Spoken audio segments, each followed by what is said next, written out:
Now, the number of high-profile names implicated in Lotto corruption continues to grow. Kwaito star music producer Arthur Mafokate has now become embroiled in alleged Lotto fraud, and the SIU has frozen a property linked to him. It comes after it emerged that Terry Pheto, who was the lead actress in the Oscar-winning film Tsotsi, and another Tsotsi star, Presley Chweney-agae, were being investigated for allegedly misappropriating funds distributed by the National Lotteries Commission. Now, money from Lotto tickets, of course, was meant to be spent on good causes, but it seems that for years, many projects that were approved were linked to fake NPOs, non-profit organizations, who never did the work. They took money. Some of it was also shared with senior officials from the Lotteries Commission who splurged on luxury properties. Ground-up investigative journalist Raymond Joseph revealed transgressions for years and reported on projects that were not concluded, including an old age home, a drug rehab centre and a sports stadium. He joins us now. Raymond, great to have you with us as always. And we have spoken... Thanks, Francis. We have spoken over the years about your investigation, and there was a time when everyone was denying you were being sued by the Lotteries Commission. Later, the SIU started confirming a lot of what you were reporting on. Did you know back then, out of interest, that these big names were possibly involved? So yes, I mean, besides the people that you've mentioned, Simpiri Dawa is another, Adana is another person, Tebogo Satatu from Twins is another person, Carol Bauer. And yeah, listen, the lottery, the NLC like to have stars around them. It was part of their thing. Well, the SIU now has frozen a property linked to Arthur Mafokate. He's the director of the South African Art and Development Association that took money to help unemployed youngsters gain skills in music and film and media. Do you know if any training was done at all, any upskilling for unemployed youngsters? So to be honest, I actually looked for the training, and all I could find was a video with Arthur. So it was at some kind of, it was a talent search as well.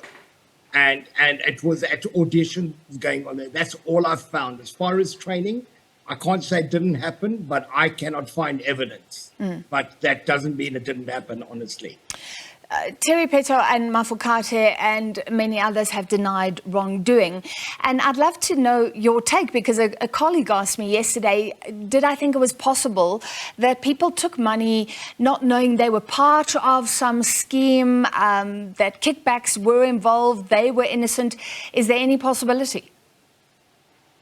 No, I honestly don't think so. I mean, in the case of Arthur Mafokate, what happened is, it was a 9.3 million rand grant, which was paid in 2 tranches.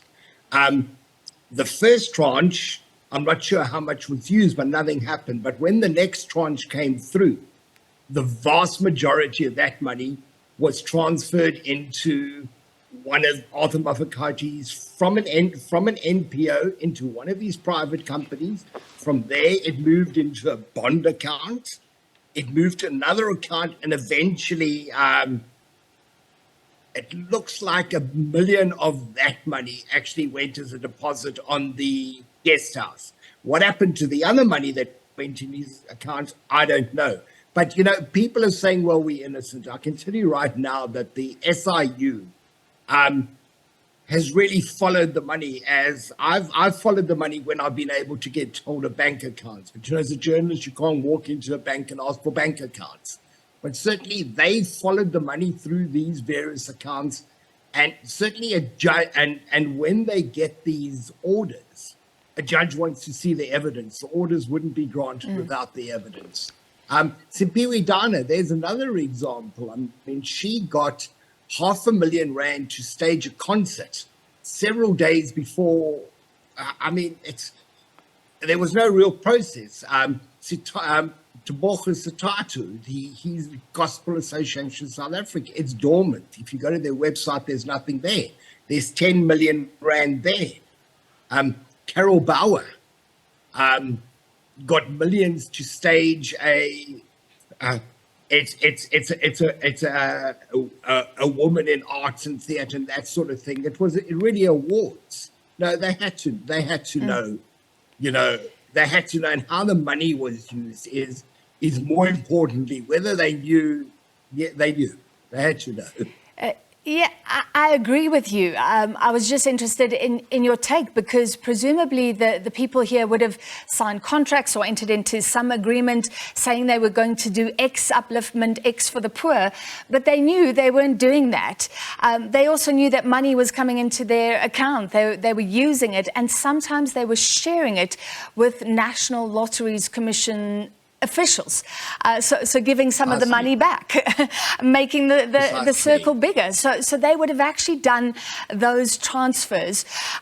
It's incredible. You have reported on those officials, the former long-time chair who resigned, Alfred Nevutanda, he stepped down. But how many other actual Lotteries Commission's officials are being investigated? Do you know? Well, so virtually the entire executive of the National Lotteries Commission is gone. There, on the 1st of February, there is a new commissioner starting. You've got an entirely new board. You've got a new board chairperson, and the NLC is currently interviewing for senior executive posts. People have either been suspended pending disciplinary hearings. Quite a few people resigned rather than face an inquiry. The minister made it very clear that resigning doesn't get you off the hook. There's a major clear out going on at the lottery. Jody Schultz, who is taking over as commissioner, she has a reputation of being a tough cookie. Lionel October, who was for about 3 months, he served for about 3 months. There was a huge cleanup going. Lawyers who got money under investigation, money paid to the media under investigation. The SIU say that they are investigating at the moment 1.4 billion rand, but that is only lottery grants. That doesn't include dodgy payments to lawyers, to accountants, service providers. Francis, this runs into billions. And I'm sorry to say, I don't think we'll ever know the true extent of it. Because in many cases, certainly with grants, if someone doesn't, there have been tens of thousands of grants over the years. And unless someone comes forward and says, you have a look there, I looked at the big ones. I looked at the outliers. That's how I started finding them. But they are many people are just going to walk away. They won't. It's just too huge. Yeah, I was looking at the commission has apparently distributed over 30 billion rand since it was set up in 1999.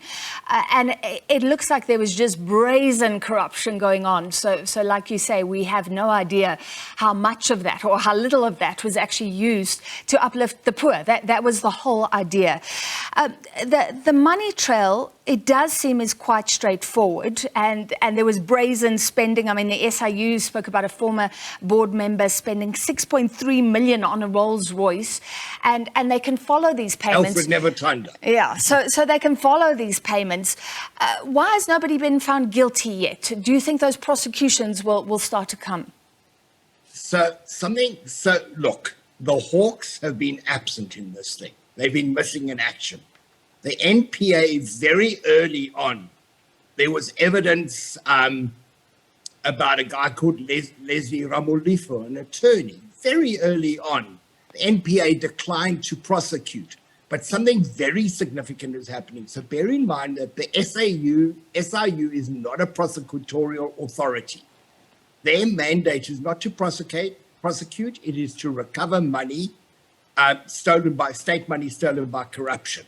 But the evidence they collect, it's to the level of a prosecution. They've handed over to the Hawks, but significantly, the assets forfeiture unit has now got involved. And it's actually the AFU who got the latest order using SIU investigations. Now, the assets forfeiture unit is part of the NPA. So that means, and they are territorial. And now the NPA is right there. Their unit is getting the preservation orders, and I can't see that they can't prosecute. But Francis, if I may tell you, just to get this thing into context, what has happened here? So, in the case of William Huma, it's a magnificent estate out in Rustenburg, which has been turned into a boutique hotel. Most of the money that came from there was meant to pay for an old age home in Mpumalanga that has never been completed. There's a museum and library in Kuruman. I was there very, very, very recent. It was so shoddily built. The roof is leaking. The doors don't fit properly. It's not working. Tsotsi Masalwa, who was the head of legal at the at the NLC, money that was meant to go to the library ended up building him a home in one of the fancy estates in Pretoria. It's just incredible, Raymond. It's just incredible, and you've laid it out, the scale of things not done. Money meant for the poor, for upliftment projects, landing. So if I may just tell you one more. Yeah, if I may sure. just tell you one more out Quickly. of it, there's a house in Simonstown up against the side of the mountain, magnificent, 5 bedrooms, 5 bathrooms, it's a real 5-star place. The money for that was meant to build toilets at poor schools in the Eastern Cape. Wow, incredible. Only 7 out of 15 were ever built. Not mentioned in this order, the same organization, Leslie Ramolifa, a sister organization, got 10 million rand to build 10 toilet blocks at schools in Limpopo. Only 3 were ever built. It just goes on and on and on. It's incredible, and we really appreciate your reporting. You have been vindicated by the SIU telling Parliament the scale of this last year is just incredible, and we'll continue to follow any signs of convictions or successful prosecutions. Thank you very much, Raymond Joseph, Ground Up reporter.